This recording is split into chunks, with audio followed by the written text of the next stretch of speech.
Allez, bon, ça a vraiment pas l'air terrible, mais j'ai pas le choix. Les gens, ils vont liker, ils vont s'abonner, ils vont adorer. C'est bon pour les stats de la chaîne. Faut le faire.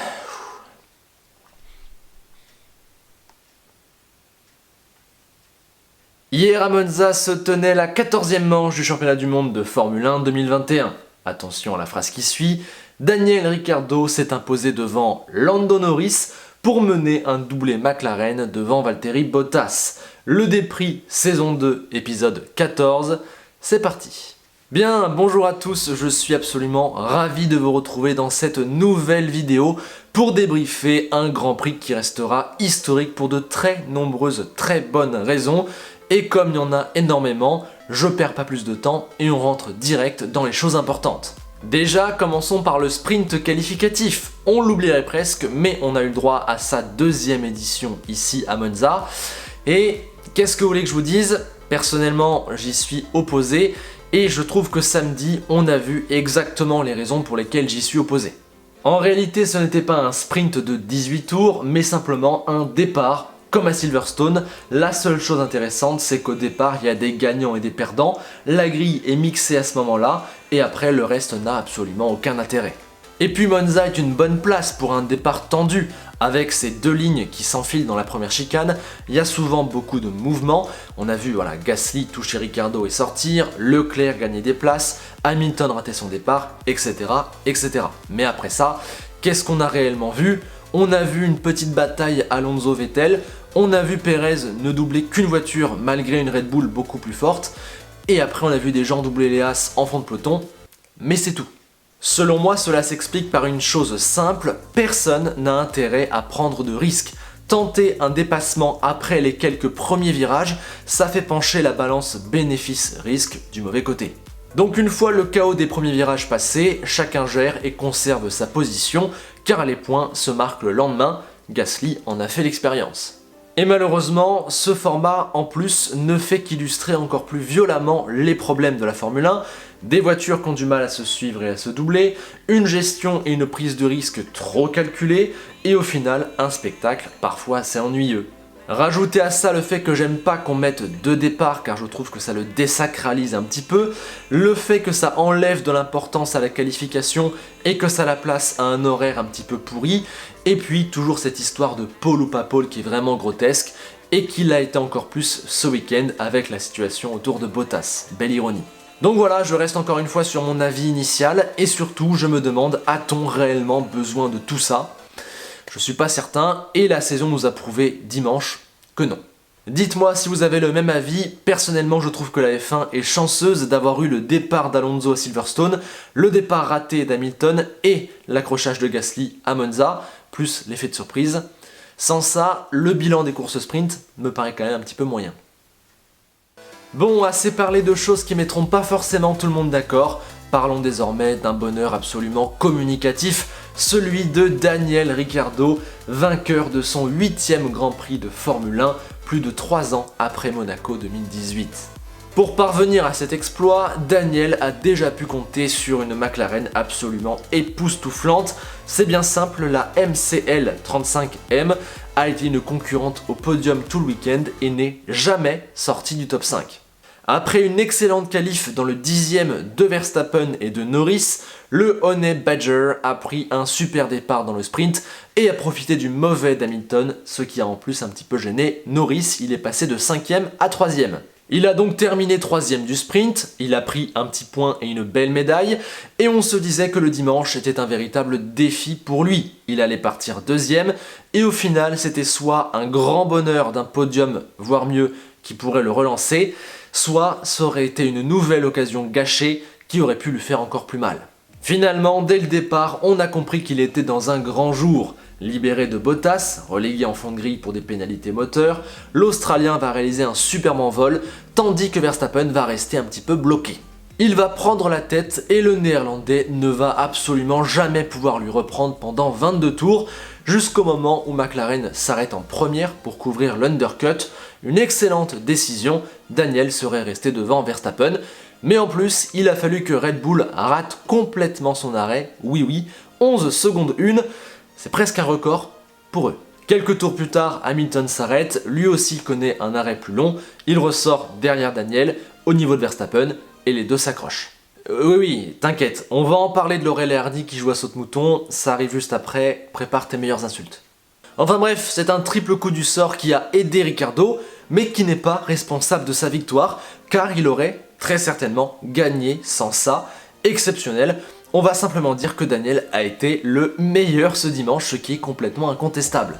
Une superbe qualif, deux excellents départs, un rythme de feu, et qu'elles font chaud au cœur ces images quand on connaît les difficultés que Daniel connaît depuis le début de saison. En galère sur une McLaren à laquelle il a beaucoup de mal à s'adapter, largement dominé par son coéquipier Norris, hors du coup pour les podiums, loin au classement, critiqué, absent même par moments. Ça en devient même complètement paradoxal que ce soit lui qui ait ramené cette première victoire à McLaren depuis Button au Brésil en 2012.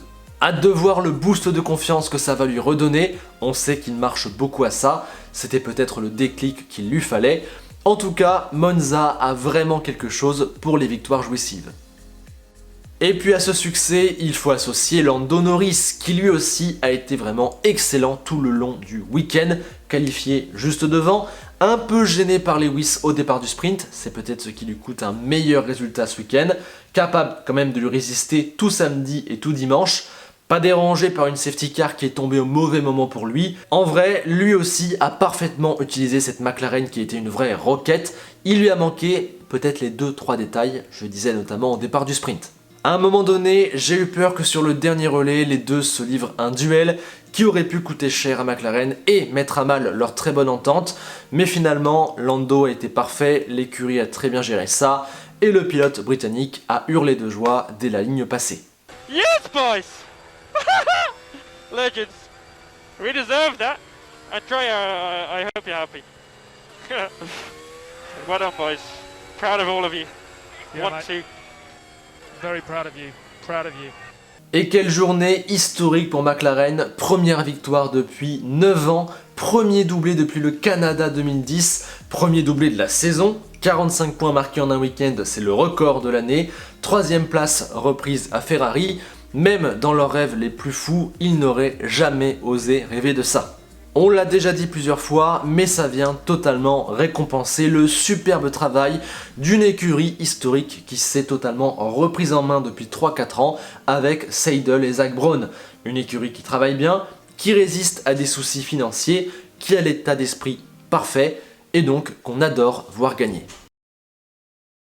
Bon allez, sortez le sel, sortez les mouchoirs, sortez vos commentaires les plus acides.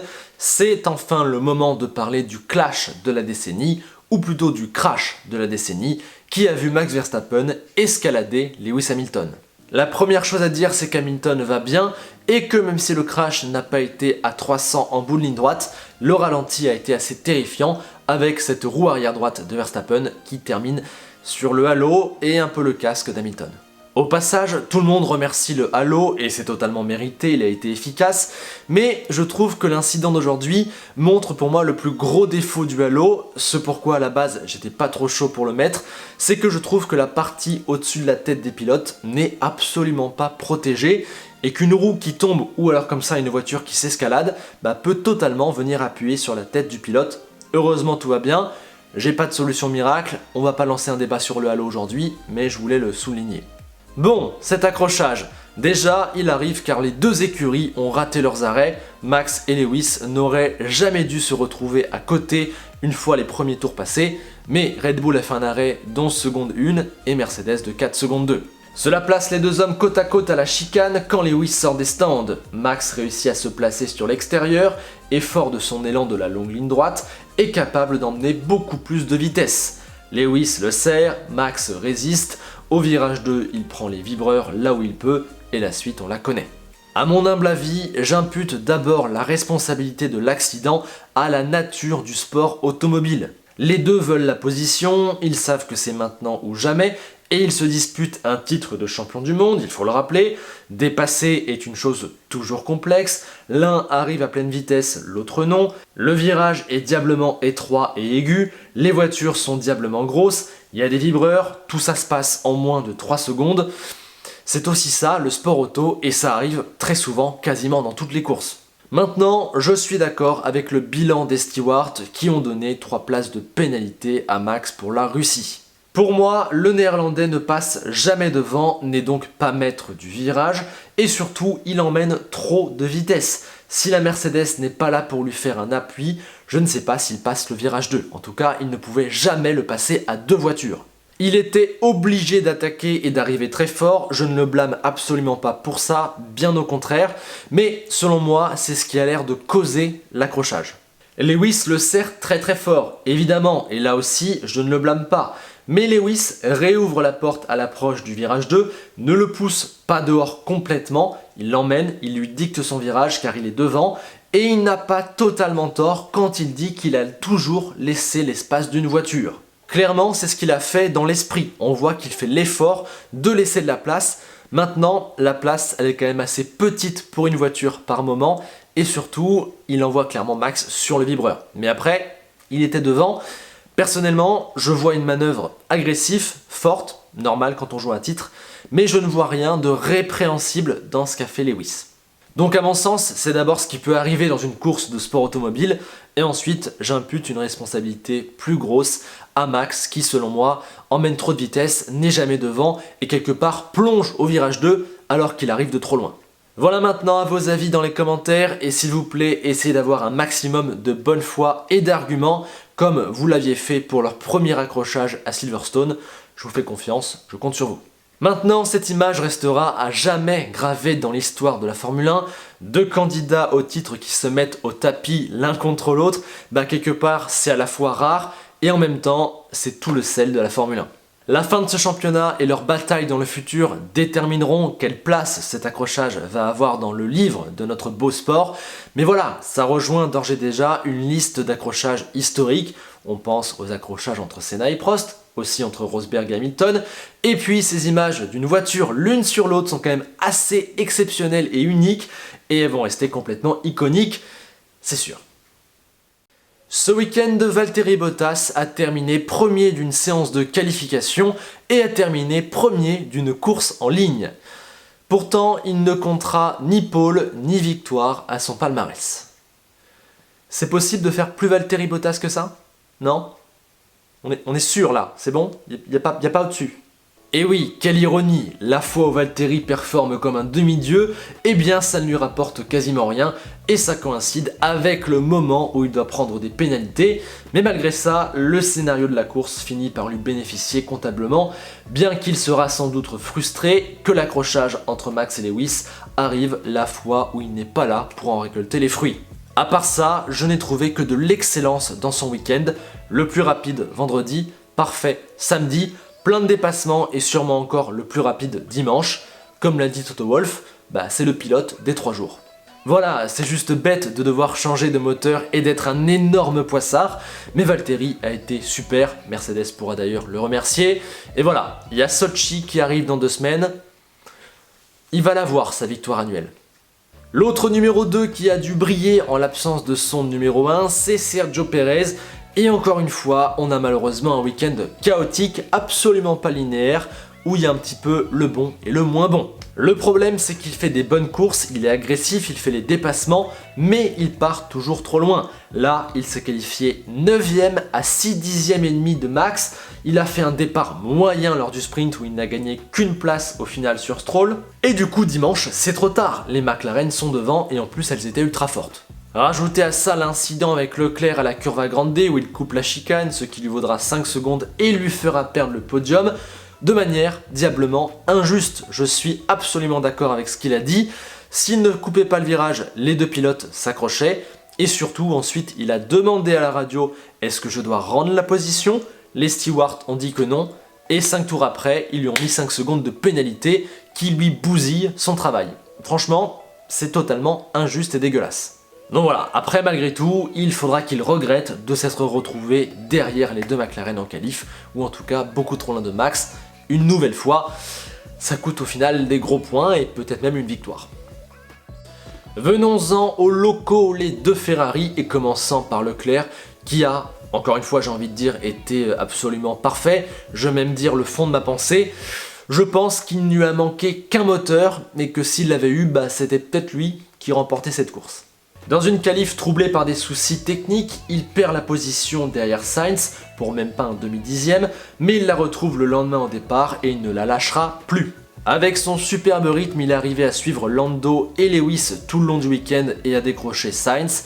Il était même deuxième avec la safety car, mais après la relance, on a bien vu à quel point le moteur Ferrari était une vraie lacune.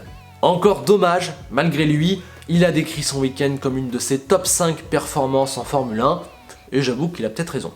Sainz lui a été excellent vendredi, mais un poil en retrait dans les deux courses, hormis sur le dernier relais dimanche.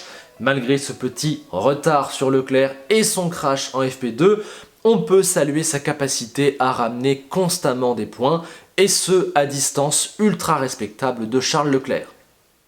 Ce week-end nous aura également permis de confirmer une nouvelle fois que l'expression deuxième midfield n'est absolument pas erronée, tant la distance entre McLaren et Ferrari et leurs 3 poursuivantes au classement a été énormissime. Seul Gasly avait réussi à surperformer et à jouer avec le premier midfield, mais il a joué de malchance. Évidemment, cela reste son erreur de se rater à la chicane dans le sprint, mais son erreur est diablement minime. Ça bouge devant lui, il réagit un poil tard, ça touchote à peine avec Ricciardo, mais les conséquences sont énormissimes, beaucoup trop grandes par rapport à son erreur, et c'est la deuxième fois de la saison que cela lui arrive après Bahreïn. Dur, même si c'est un petit peu de sa faute quelque part, et le dimanche a été encore pire, il a dû abandonner au bout de quelques tours sur un problème mécanique.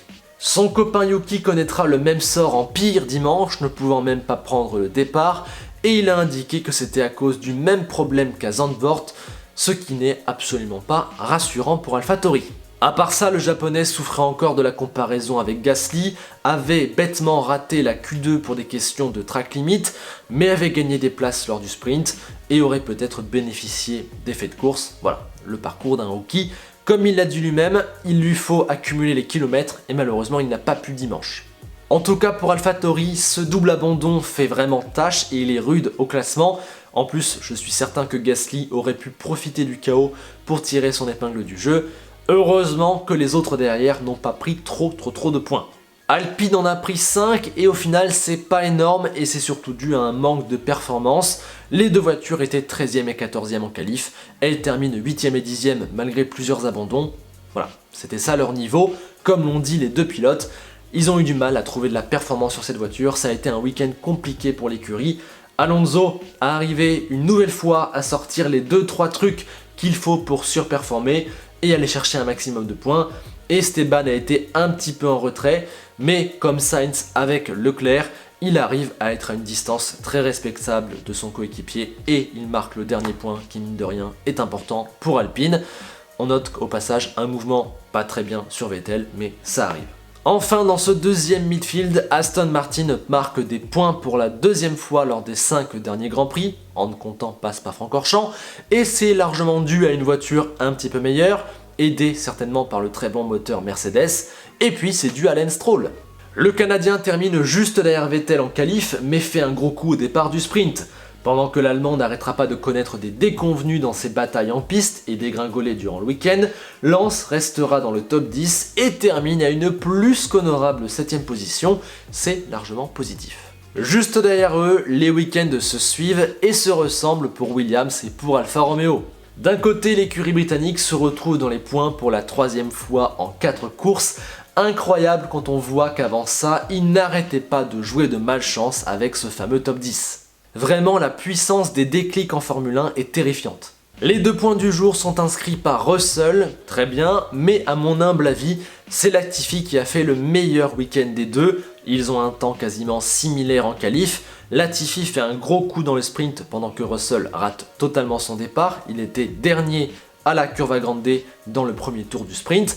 Et après, le dimanche, Latifi était très bon, largement devant Russell, mais il s'est fait avoir par le timing de la safety car et George en a proprement profité. En revanche, du côté de l'écurie italienne, c'est un nouveau coup très dur sur la tête. Kubica, il n'y a pas grand chose à en dire, il a fait ce qu'il a pu et c'est très honorable.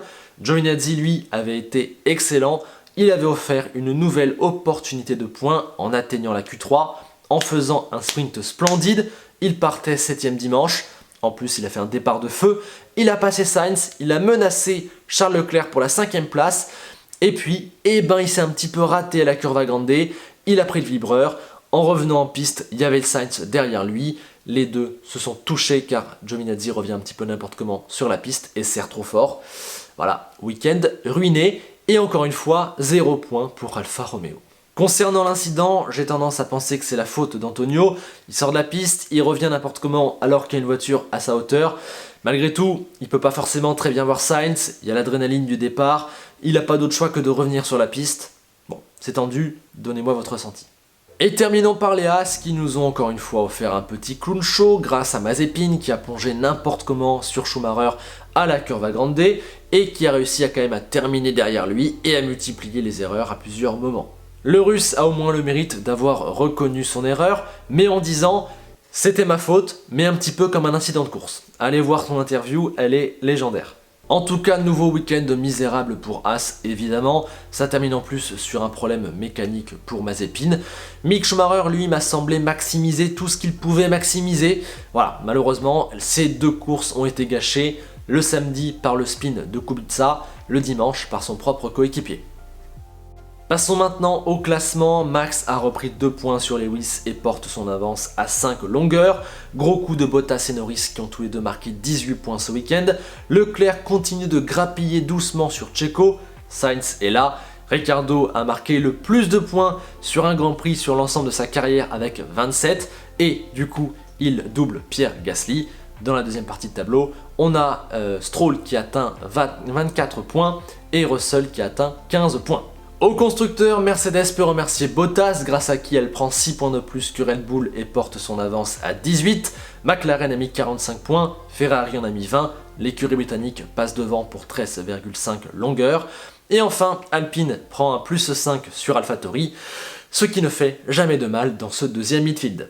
Et enfin, terminons avec les notes que vous pouvez également donner dans les commentaires et via un Google Doc dans la description. N'oubliez pas qu'elles sont subjectives et que je peux les changer.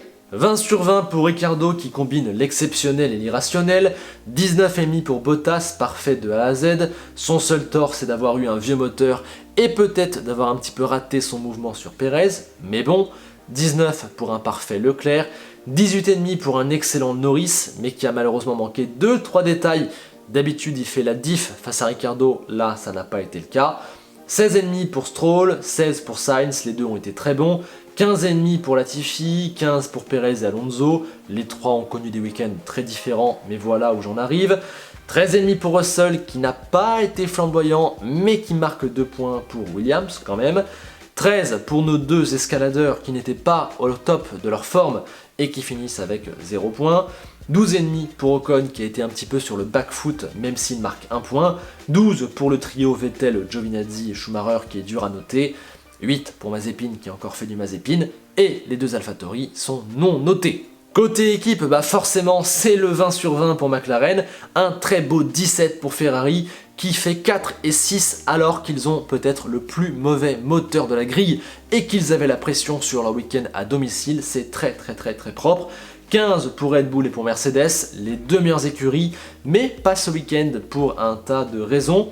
14 pour Williams qui marque encore des points, même si c'était pas top le vendredi. Un 13,5 encourageant pour Aston Martin, c'est pas mal, mais c'est pas encore la panacée. Un 13,5 aussi pour Alfa Romeo, qui encore une fois partait en 7ème position dimanche, mais encore un coup dur. 13 pour Alpine, qui a un temps de retard, mais qui termine encore une fois avec une double entrée dans les points. 10 pour AlphaTauri, avec un double abandon mécanique. 0 points, de la malchance, mais aussi un week-end un petit peu cata, c'est aussi un petit peu de leur faute. Et 8 pour As et leur clown show. Allez, sur ce, on va s'en arrêter là, c'était très long, mais c'est normal, vu la centaine de bonnes raisons qu'il y avait de bien parler de ce Grand Prix. On se quitte sur une phrase d'Enzo Ferrari, qui nous dit que le choui, c'est sympa, mais c'est quand même sacrément dégueulasse. À bientôt.